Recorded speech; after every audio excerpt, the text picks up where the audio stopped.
할렐루야. 아멘. 먼저 이렇게 귀한 은혜 자리 가운데 불러주신 하나님께 감사와 영광 올려드립니다. 또한 우리의 만남 가운데 함께 하신 하나님께 기쁨으로 큰 박수로 함께 영광의 박수 올려드리겠습니다. 정말 교회가 너무나 예쁘고 아름답습니다. 저는 작년 10월에 이 교회 한번 온 적이 있습니다. 노원천 선교팀에서 한번 교회 탐방으로 온 적이 있는데 너무 아름답게 지어져 있었고, 또 그때는 사택이 공사 중이었는데 아까 목사님 말씀 듣기로는 사택도 다 완공이 되었다라고 합니다. 정말 이 귀한 교회 가운데 하나님께서 주신 특별한 은혜와 앞으로의 은총의 역사가 계속 이어가길 주님의 이름으로 축원드립니다. 오늘 우리가 읽은 말씀으로 온전한 하나님의 사람이라는 제목으로 함께 은혜의 말씀을 나누고자 합니다. 우리가 흔히 이렇게 아울리치라고 이렇게 여름 사역을 통해서 여러 교회를 다니고 있습니다. 온누리 교회에서는 여름이 되면은 각 지역으로 또 국내나 해외로 여러 교회를 섬기고 또 선교사님들을 섬기는데요. 그걸 아울리치라는 이름으로 함께 교회를 섬기고 있습니다. 우리가 흔히 아울리치를 하면 누군가를 돕기 위해 간다라는 생각을 문득 하게 됩니다. 가서 섬길 것들, 우리가 준비해야 될 것들 하나하나 마련해서 그곳에서 잘 섬기고자, 그들에게 뭔가 도움이 되고자 라는 마음으로 여러 가지 준비를 하게 되죠. 물론 맞습니다. 우리가 시간과 물질을 들여서 그곳에 있는 교회와 또 공동체 그리고 선교사님들을 섬기는 것 너무나 소중합니다. 그런데 그렇게 섬기다 보면은 여러 해 섬기다 보면 한 가지 늘 생각 드는 게 있습니다. 왜냐하면 그곳에서 아울리치를 하고 돌아오면 오히려 우리가 더 받는 은혜가 많았기 때문입니다. 그래서 한 가지 질문이 드는 거죠. 과연 우리가 섬기러 갔다고 섬기러 갔지만 정말 누가 누구를 섬기고 오는 것인가? 우리는 섬기는 마음으로 그곳에 갔는데 오히려 우리가 더 많은 것을 섬김 받고 오는 경험을 할 때가 많다라는 것입니다. 과연 우리는 누가 누구를 섬기고 있는지 한번 돌아볼 필요가 있습니다. 오히려 이곳에서 하나님께서 우리를 먼저 만져주고 계시다라는 것을 많이 경험하게 됩니다. 왜 그럴까요? 하나님께서는 우리의 이러한 만남을 통해서 우리 서로를 하나의 몸된 공동체로 세워 가시기 때문입니다. 그래서 오늘 이 자리는 황간제일교회의 이 성도님들 뿐만 아니라 우리 온누리교회 성도님들이 함께 만나는 귀한 자리인 줄 믿습니다. 서로 다른 그룹이 만나서 다른 믿음이 만나는 자리가 아니라 하나님 안에 있는 한 성령 안에 있는 한 하나님을 믿는 믿음의 사람들이 만난 은혜의 자리인 줄 믿습니다.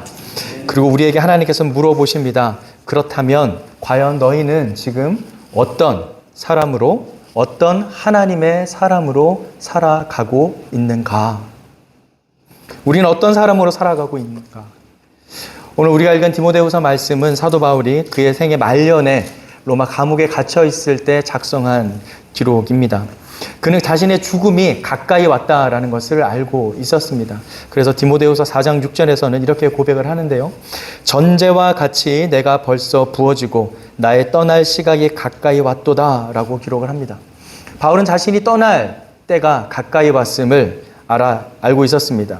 그래서 그 상황 속에 마지막으로 자신이 마치 유언과도 같은 고백을 담긴 서신서를 쓰게 됩니다. 그게 우리가 잘 아는 소위 목회 서신이라고 할 수 있는 디모데 전후서와 디도서입니다. 오늘 이 디모데 후서에는 그 디모데에게 정말 사랑하는 마음으로 내가 이 자리를 떠나더라도 너희가 꼭 지켜야 할 유언과도 같은 말씀을 우리에게 전하고 있습니다. 대부분 사람들이 마지막에 전하고 싶은 말, 정말 중요한 말을 전하고 싶을 것입니다. 그럼 목회 서신이라 하면 목회를 어떻게 잘할 것인지, 어떻게 이 세상 속에서 성공할 수 있을 것인지 그러한 말을 할 법합니다. 하지만 사도 바울이 마지막으로 디모데에게 남긴 그 유언과 같은 말씀은 교회의 성공이나 세상에서의 성공이 아니었습니다. 어떻게 하면 큰 교회를 만들 수 있을지, 어떻게 하면 더 많은 성도를 모이게 할 수 있을지라는 그러한 방법론이 아니었습니다. 어떻게 하면 사람들에게 인정받는 유능한 지도자가 될지라는 것을 말하지도 않았습니다. 오늘 본문을 통해서 사도 바울이 남긴 그 유언과도 같은 중요한 말씀을 통해 우리에게 주시는 세 가지 영적 교훈을 함께 나누고자 합니다. 먼저 첫 번째 영적 교훈입니다. 온전한 하나님의 사람은 어려움 속에서도 믿음을 지키는 사람입니다. 오늘 우리가 읽었던 12절 말씀을 다시 함께 읽겠습니다. 12절 말씀입니다. 시작. 무릇 그리스도 예수 안에서 경건하게 살고자 하는 사람 박해를 받으리라. 경건하게 살고자 하는 자는 박해를 받으리라 라고 이야기를 합니다. 좀 이상하지 않습니까? 예수님을 믿는 사람이라면 다 잘 될 것이라 생각합니다. 이전에 우리나라가 정말 극심한 고통 가운데 있었던 6.25를 겪은 직후에 정말 가난했던 그 시절에 이 복음은 하나의 해방과도 같은 출구였습니다. 예수 믿으면 잘 된다. 예수 믿으면 복 받는다. 삼박자 축복이라고 했듯이 내 영혼이 잘된 같이 범사도 잘 되고 강건하길 바란다라는 그러한 말씀이 우리 국민들의 가슴에 깊이 박힐 때가 있었습니다. 정말 예수를 믿으면 복 받습니다. 맞습니다. 그런데 예수를 믿는다고 해서 그 복이 당장 주어지는 것은 아니다라는 것이죠. 예수님을 열심히 믿고 섬기면 모든 일이 형통하게 잘 될 것 같은데 오늘 말씀에서 사도 바울은 이렇게 이야기를 합니다. 경건하게 살고자 하는 자는 박해를 받는다. 여기서 경건하게라고 번역된 헬라어는 유세보스라는 단어를 번역한 것인데요. 이것은 하나님을 경외하며 하나님 중심으로 살아가는 삶을 뜻합니다. 다시 말하면 하나님을 정말 제대로 믿고 제대로 말씀대로 살아가려고 한다면 그 중심에 하나님을 온전히 모시고 살아간다면 이 세상에서 반드시 어려움을 만나게 된다라는 것입니다. 왜 그럴까요?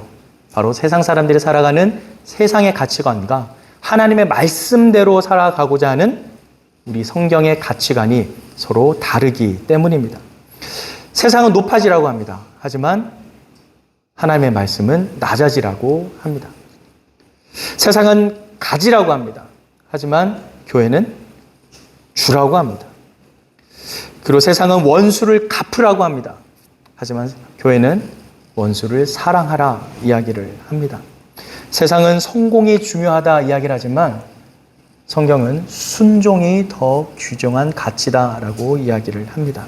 그래서 그러한 말씀대로 살려고 하면 손해를 봅니다. 억울한 일을 많이 겪게 됩니다. 사람들에게 이해받지 못할 때도 있고 또한 이런 질문을 받을 때도 있습니다. 하나님, 제가 잘못 살고 있는 겁니까? 왜 예수님을 믿었는데 저에게 이런 일이 일어나는 걸까요? 왜 내가 기도했는데 문제가 해결되지 않습니까? 사랑하는 성도 여러분, 만일 우리가 지금 여러분의 삶이 어려움 가운데 처해 있다면 기뻐하십시오. 하나님이 함께 하시는 줄 믿습니다. 우리가 겪는 모든 고난과 어려움을 통해 하나님은 우리를 하나하나 하나님의 사람으로 빚어가고 계신다라는 사실입니다. 그 어려움 속에서 하나님을 붙드는 것, 그것이 온전한 믿음입니다. 우리가 알듯이 다윗도 사무엘에게 왕의 기름 부음을 받았음에도 불구하고 그가 바로 왕으로 즉위한 것은 아니었습니다. 10년이 넘는 세월을 도망자 신세로 살았습니다. 사울왕이 그를 죽이려고 온갖 수단과 방법을 가리지 않고 다윗을 쫓았습니다. 그를 피해 다닌 세월만 해도 10년이 넘습니다. 대부분의 신학자들은 13년에서 15년으로 잡고 있습니다. 긴 기간입니다. 10년이면 강상도 바뀐다는데 그 10년이 넘는 시간을 도망자의 신세로 살았습니다. 왕의 기름 부음을 받았음에도 그는 도망자로 살았던 것이죠. 왕이 되고 나서도 문제였습니다. 그 아들 압살롬에게 쫓깁니다. 그렇게 쫓기고 쫓기는 인생을 산 것이 다윗이었습니다. 그럼에도 다윗은 하나님을 떠나지 않았습니다. 그 믿음을 끝까지 지켰다라는 사실입니다. 오늘 사도 바울이 기록한 이 디모데후서, 그 사도 바울의 상황도 마찬가지였습니다. 그도 지금 감옥에 갇혀 있습니다. 누가 누구를 위로해야 합니까? 당연히 사도 바울이 위로를 받아야 될 대상처럼 보이지만 사도 바울은 오히려 그가 끝까지 믿음을 지켰음을 디모데에게 이야기를 합니다. 사랑하는 성도 여러분, 우리의 고백이 이러한 사도 바울과 같은 고백이 되기를 소망합니다. 사도 바울은 그의 서신서 마지막에서 나는 선한 싸움을 싸우고 나의 달려갈 길을 마치고 믿음을 지켰다라고 이야기를 합니다. 사도 바울은 내가 성공적으로 살았다라는 것을 자랑하지 않았습니다. 오히려 끝까지 믿음을 지켰음을 디모데에게 전하고 있습니다.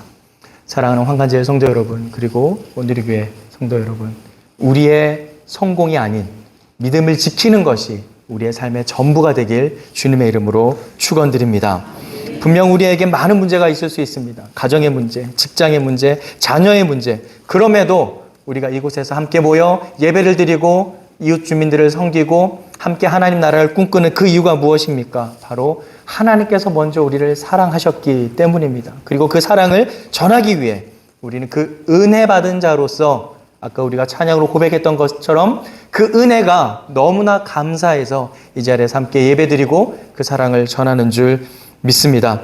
그렇게 하나님께서는 결코 어떠한 화려한 결과보다는 그 중심의 마음을 보시는 줄 믿습니다. 그래서 우리가 함께 이렇게 고백하기를 소망합니다. 주님, 그 상황이 어려워져도 저의 마음의 믿음을 지키겠습니다. 응답이 늦어도 하나님을 신뢰하겠습니다. 사람들이 알아주지 않아도 오직 주님만을 섬기겠습니다. 이것이 우리 모두의 고백이 되기를 소망합니다. 바로 옆에 분들에게 이렇게 선포하겠습니다. 어려움 속에서도 믿음을 지키십시오. 아멘.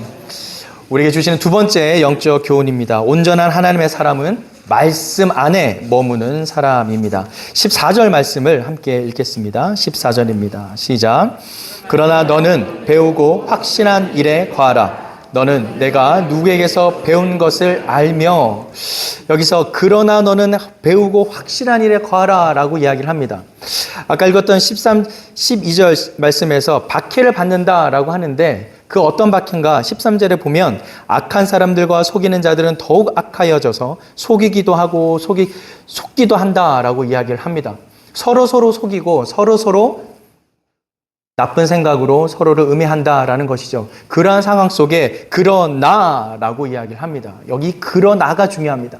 세상은 그렇게 흘러갈지라도, 세상은 그렇게 살아갈지라도 그러나 너는 배우고 확신한 일에 거하라. 여기서 배우고 확신한 일 무엇인가요? 바로 하나님의 말씀입니다. 그 하나님의 말씀 안에 거할 때 우리는 온전히 이 세상 속에서 온전한 믿음을 지키게 되는 줄 믿습니다. 이 세상은 점점 악해지고 있습니다. 우리가 아는 것처럼 너무나 많은 정보들이 홍수처럼 쏟아지고 있습니다. 문명의 이기들은 발달되고 이제 핸드폰에서 모든 것을 할 수 있습니다. 이것만 있으면 모든 것이 가능한 세상이 되었습니다. 사람들은 더 악해지고 서로 속이는 일이 더 많아집니다. 성경의 말씀 그대로입니다. 사람들은 진리를 떠나고 거짓이 진리인 것처럼 받아들여집니다.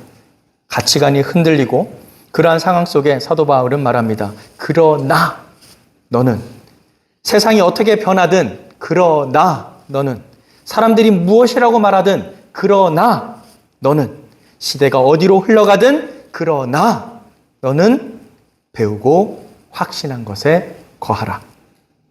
여기서 거하라 라고 번역된 헬라어 메노는 떠나지 말고 계속해서 그 안에 머물고 붙들고 있으라 라는 것입니다. 무엇을 붙들어야 되나요? 바로 하나님의 말씀입니다. 이 세상을 살아갈 때 가장 어려운 것은 바로 새로운 것을 배우는 것이라 우리는 생각을 합니다. 새로운 것, 문명기가 발달할 때 어르신들 핸드폰 사용하는 법 쉽지 않습니다. 인터넷이 발달하고 많은 정보들이 쏟아질 때 새로운 것을 배우는 것 쉽지 않습니다. 하지만 새로운 것을 배우는 것보다 더 어려운 것이 있습니다. 바로 옛 것을 지키는 것입니다. 너무나 소중한 가치들, 변하지 말아야 할 것들, 특별히 우리 하나님 말씀과도 같은 영원한 것을 붙드는 것, 이것이 더 어렵습니다. 기술도 변하고 문화도 변하고 가치관도 변합니다. 하지만 그런 끊임없는 변화 가운데 사도 바울은 디모데에게 이렇게 이야기를 합니다. 디모데야, 새로운 것을 찾아다니는 것이 아니라 너가 정말 배우고 확신한 것에 온전히 거하고 그 말씀을 붙들어라. 사도 바울은 디모데에게 확신한 것에 거하라 이야기를 합니다. 그래서 그 확신한 것이 무엇인가 15절 말씀을 함께 읽겠습니다. 시작. 또 어려서부터 성경을 알았나니 성경은 능히 너로 하여금 그리스도 예수 안에 있는 믿음으로 말미암아 구원에 이르는 지혜가 있게 하느니라. 바로 이 성경 말씀, 이 성경 말씀이 바로 구원에 이르는 지혜가 있다라고 이야기를 합니다. 여러분, 이 성경 말씀을 믿으십니까? 하나님께서 확실히 말씀을 통해 우리에게 구원을 주시는 줄 믿으십니까? 아멘. 정말 믿으시죠? 아멘. 2022년인가 넷플릭스에서 했던 유명한 드라마가 하나 있습니다. 또 목사가 경건한 주일 예배 때 드라마 이야기를 한다 해서 죄송합니다. 2022년에 유행했던 그 드라마 제목이 재벌집 막내 아들이었습니다. 한 재벌가 이야기를 다뤘는데요. 혹시 보신 분 계신가요? 저는 아주 심취해서 몇 번이고 봤습니다. 그 내용은 그렇습니다. 어떤 재벌가 집 막내 아들이 그가 겪는 삶을 이렇게 보여주는데 어떤 환상적인 좀 판타지 같은 이야기입니다. 과거 여행을 하게 되는데요. 미래의 일을 다 알고 있는 주인공이 과거로 돌아가서 재벌집 막내 아들로 빙의가 돼서 그 안에서 새로운 삶을 살아간다는 이야기입니다. 그런데 핵심은 그가 이미 미래에서 과거에 어떤 일들이 쭉 일어났는지를 다 알고 있었다라는 거예요. 그리고 과거에 돌아가서 살아가니까 마치 어떤 복권이 당첨될지를 이미 다 알고 있었던 거죠.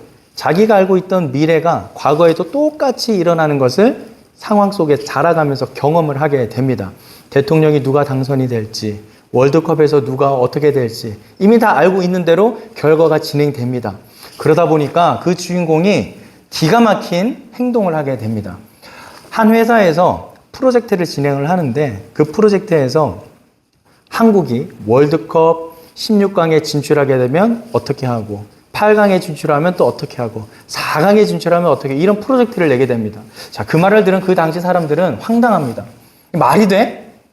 한국이 16강에 든다는 것 자체가 기적인데 무슨 4강까지 가느냐라는 그 프로젝트 자체를 아주 우습게 생각을 하죠. 그런데 그 주인공은 너무나 단호하게 그 프로젝트를 진행합니다. 왜 그럴까요? 확신하고 있으니까. 그 미래가 정확하게 일어날 걸 너무나 잘 알고 있으니까 확신 있게 밀어붙입니다. 말 그대로 16강, 8강, 4강까지 갔습니다. 사람들이 흥분을 하죠. 정말 그 주인공이 말한 대로 됐으니까 흥분하기 시작합니다. 그래서 이제 마지막 결승까지도 프로젝트를 합시다라고 하는데 주인공이 딱 스톱합니다. 여기까지만 하죠. 사람들은 실망을 합니다. 아니 이렇게 승승장구했는데 분명 결승까지 가지 않을까요? 그랬더니 또 아주 좋은 말로 이가 결승까지 가는 것은 하지 않게 되고 접게 됩니다. 왜 접게 됐을까요? 아니까요. 결승은 못 가는 걸 아니까요. 4강까지가 끝나는 걸 알고 있으니까 더 이상 그 프로젝트를 진행하지 않는 겁니다. 사랑하는 성도 여러분, 이겁니다. 우리가 정말 배운 대로 확신한다면 우리의 행동에 담대함이 있을 줄 믿습니다. 우리가 구원받은 줄 믿으십니까? 우리가 죽어도 천국 가는 줄 믿습니까? 지금 당장 죽더라도 우리가 천국 가는 줄 믿으십니까? 그렇다면 우린 절대 죽음이 두렵지 않은 줄 믿습니다. 지금 당장 죽더라도 우리는 천국에 갑니다. 결코 죽음도 우리를 막을 수 없는 줄 믿습니다. 그 확신이 사도 바울로 하여금 디모데에게 확신한 것에 거하라 이야기를 하게 한 것입니다. 사랑하는 성도 여러분, 우리가 이 확신을 가지고 우리의 모든 삶 가운데 담대함으로 나아가길 간절히 소망합니다. 복음을 전할 때도, 사랑을 전할 때도, 은혜를 전할 때도 확신 안에 거하며 사도 바울이 디모데에게 말했던 것처럼 하나님께서 반드시 이루실 것이라는 믿음으로 하나하나 행하기를 간절히 소망합니다. 사도 바울은 바로 그 마음을 디모데에게 전합니다. 배우고 확신한 것에 거하라. 바로 그렇게 할 때 하나님께서 일하실 줄 믿습니다. 우리에게 주시는 세 번째 영적 교훈입니다. 세 번째, 온전한 하나님의 사람은 말씀으로 준비되어 하나님의 일에 쓰임받는다입니다. 16절과 17절 말씀을 함께 읽겠습니다. 16절, 17절 시작. 모든 성경은 하나님의 감동으로 된 것으로 교훈과 책망과 바르게 함과 의로 교육하기에 유익하니 이는 하나님의 사람으로 온전하게 하며 모든 선한 일을 행할 능력을 갖추게 하려 함이라. 아멘. 온전한 하나님의 사람은 말씀으로 준비되어 하나님의 일에 쓰임받는 사람이다. 사실 오늘 말씀의 핵심은 여기에 있습니다. 우리가 읽은 그 16절 말씀 앞부분에 보면 모든 성경은 하나님의 감동으로 되었다라고 이야기를 합니다. 여기서 감동으로 되었다. 어떤 뜻일까요? 하나님께서 어떤 영을 내리셔가지고 심취하게 해서 그 감동으로 쓰여진 어떤 그런 추상적이고 관념적인 것을 뜻하지 않습니다. 여기서 감동으로 되었다라고 번역된 헬라어 원어는 데오푸뉴스토스라는 단어인데요. 이 데오스와 푸뉴마의 합성어입니다. 데오스는 하나님이란 뜻이고요. 푸뉴마는 영입니다. 즉 하나님의 영. 이 영은 호흡으로도 번역이 됩니다. 하나님의 호흡. 또 영으로도 번역이 됩니다. 하나님의 영, 즉 하나님의 감동으로 되었다라는 것은 하나님의 숨결, 하나님의 호흡, 하나님의 영으로 쓰여졌다라는 뜻입니다. 하나님의 호흡 하면 떠오르는 장면 있지 않습니까? 바로 창세기. 하나님께서 사람을 흙으로 빚어 그 코에 생기를 넣어주셨을 때 그 생기가 바로 하나님의 호흡. 히브리어로는 루아흐입니다. 그 루아흐가 헬라어로 푸뉴마입니다. 그 푸뉴마가 오늘 기록된 하나님의 감동에 쓰여 있는 말씀입니다. 하나님의 호흡으로 지어진 존재가 바로 우리 인간입니다. 여러분 안에 하나님의 호흡이 있는 줄 믿습니다. 옆에 분들 한번 바라보시죠. 하나님의 호흡이 느껴지십니까? 느껴지십니까? 할렐루야. 아멘. 역시 은혜 충만한 한가제일교회와 우리 오늘의 교회 성도님들이십니다. 하나님의 호흡을 느끼기가 쉽지 않습니다. 왜냐하면 우리는 이 죄악된 육신에 갇혀있기 때문입니다. 우리가 하나님의 은혜를 경험하지 않는 이상 우리는 이 하나님의 호흡대로 살아가기가 쉽지 않습니다. 그런데 이 하나님의 감동으로 쓰여져 있는 이 성경 말씀을 읽을 때 우리의 호흡이 하나님의 호흡에 맞춰지는 줄 믿습니다. 우리가 이 땅을 살아가며 여러 가지 호흡을 경험할 수 있습니다. 세상의 가치관에 따라, 세상의 영을 따라, 세상의 호흡을 따라 살아갈 수도 있습니다. 그렇게 세상의 호흡을 따라 할 때 우리는 육체가 돼버리고 맙니다. 노아 시대 때 하나님께서 그들을 보며 탄식하며 하신 말씀, 그들이 육체가 됨이라. 하나님의 호흡이 사라져버린 것입니다. 하지만 우리에게는 하나님의 형상대로 지음받은 하나님의 형상이 우리 안에 존재합니다. 그런데 그 하나님의 형상이 하나님의 형상답게 살아가기 위해서는 하나님의 호흡이 있어야 합니다. 그 하나님의 호흡을 우리는 바로 이 성경 말씀을 통해 배울 수 있습니다. 우리의 호흡이 하나님의 호흡에 맞춰질 때 하나님의 형상이 우리 안에서 회복되는 줄 믿습니다. 바로 그렇게 하나님의 형상대로 하나님의 호흡대로 살아갈 때 성경은 이렇게 이야기를 합니다. 성경은 능히 너로 하여금 그리스도 예수 안에 믿는 믿음으로 말미암아 구원에 이르는 지혜가 있어. 또한 교훈과 책망과 바르게 함과 의로 교육하기에 유익하다 이야기를 합니다. 교훈합니다. 어떤 것인가요? 바로 무엇이 진리인 줄 알려준다라는 겁니다. 책망을 합니다. 바로 내가 무엇을 잘못하고 있는지를 분별할 수 있게 합니다. 바르게 합니다. 잘못된 길에서 돌아서서 바른 길을 갈 수 있도록 합니다. 의로 교육을 한다고 합니다. 바로 하나님의 뜻대로 그 호흡에 맞춰서 하나님의 형상대로 살아갈 수 있도록 돕는다라고 이야기를 합니다. 여기서 마지막 의로 교육한다라는 것이 매우 중요합니다. 여기서 말하는 의는 우리의 의가 아닙니다. 세상에서 말하는 그 정의, 공의 그런 것이 아닙니다. 무엇인가 바로 하나님의 의입니다. 이 하나님의 의는 인간의 기준이 아닌 하나님의 기준입니다. 그래서 아브라함이 하나님의 말씀에 순종했을 때 그것을 의로 여겼다라는 그 의를 뜻합니다. 이 의는 하나님의 기준으로서 우리가 말씀에 순종할 때 얻을 수 있는 의라는 사실입니다. 즉 우리가 의로 교육하기에 유익하다라는 이 의를 이루기 위해서는 하나님의 그 말씀에 순종해야 한다라는 사실입니다. 사랑하는 성도 여러분, 순종이 능력입니다.